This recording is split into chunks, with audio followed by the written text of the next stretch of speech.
Chapter 34. Chains The light broken. that rose over Phoenix Hollow was not ordinary dawn.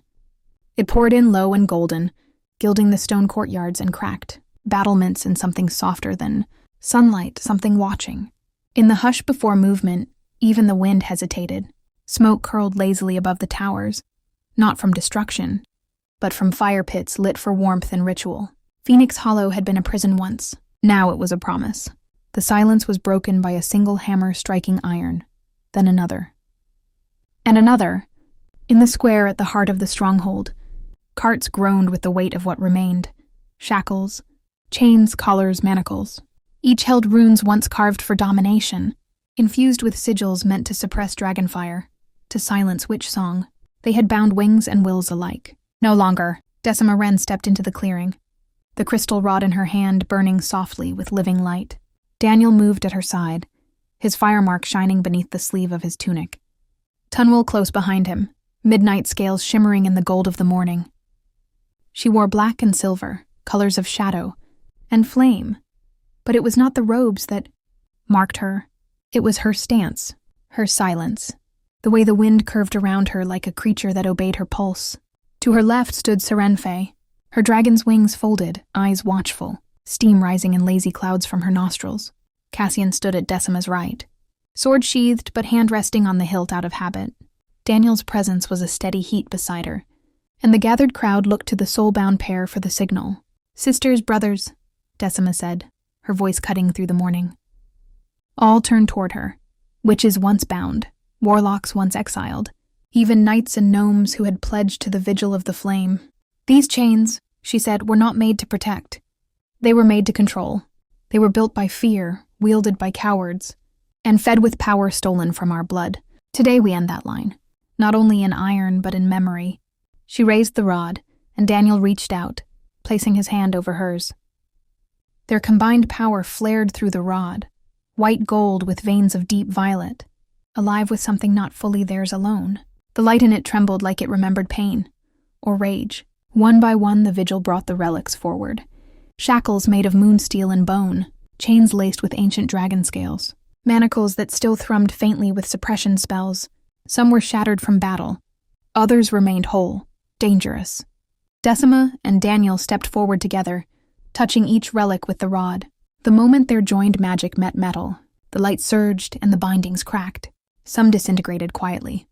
Others screamed, echoes of the pain they had caused, trapped in their enchantments.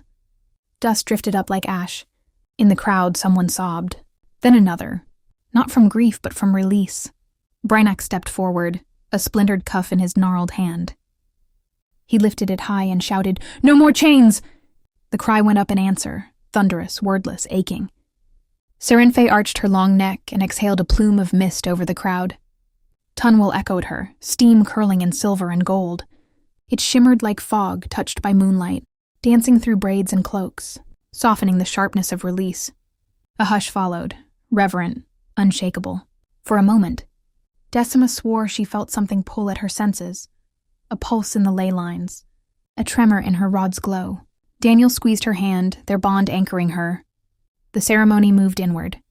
Past the courtyard gates, the great hall waited, not a throne room, but a circle of stone and spellwork where every voice had weight. Tables carved from storm-felled trees lined the chamber, bearing the four symbols of unity. A chalice of shared water, a brazier of shared flame, a crystal of guiding clarity, and a single feather of wind's truth, soft, silvered, and humming faintly with storm energy. Each had been chosen by the seers, each an offering to what came next. Molly the seer stood at the center, her hands lifted, white robes braided with threads of silver ash and thunder blue. "Let the four speak for us," she called, eyes closed. Water to heal, fire to strengthen, clarity to guide, wind to carry. A witch stepped forward, one who'd worn manacles so long her wrists still bore the indents. With trembling hands, she poured mountain spring water into the chalice, and the surface shimmered with glowing ripples. A knight stepped next, holding embers from the courtyard flame. He dropped them into the brazier, and instead of smoke, the air bloomed with the scent of rosemary and iron. Two druids lifted the crystal between them. It pulsed with soft blue light, catching the reflection of every face in the room. Then Sister Willa, hair braided with wind-touched silver threads, stepped forward, She held the feather as if it might vanish, and when she released it, it didn't fall. It hovered, drifted across the hall like it knew where to go. Decima watched as it floated past her, paused near Serenfe's muzzle, then settled beside the chalice. Tunwell snorted a plume of gold as if in greeting. Balance. The rod in her hand flickered, their bond brightening just once. Daniel met her gaze, and together they held steady. Molly turned to them. "You feel it too?" Decima nodded. Something shifted in the currents. "I thought it was just—" "No, it's wider." Molly's voice dropped. "The fire in the ley lines burns brighter than it should. There's a pressure building. A crack or a beacon." Daniel's jaw tightened. "Whatever comes, we face it side by side." Decima didn't respond aloud, but their fingers twined together in silent agreement. She thought of the way the wind stilled around them both, of the scent of dragonfire on Daniel's skin, even when he hadn't touched flame. Molly continued. "When dragons are freed, so are old memories. Old instincts, old alliances. There's more than just liberation stirring." Decima turned toward the crowd, lifting her voice for the final words. "By these elements," she said, "we seal our bond, never to be shackled again. Let this day be known not only as chains broken, but oaths reborn." Outside, thunder cracked far to the north, though no storm had been seen, and somewhere deep beneath the hollow, the ley lines shifted. Not in warning, in awakening.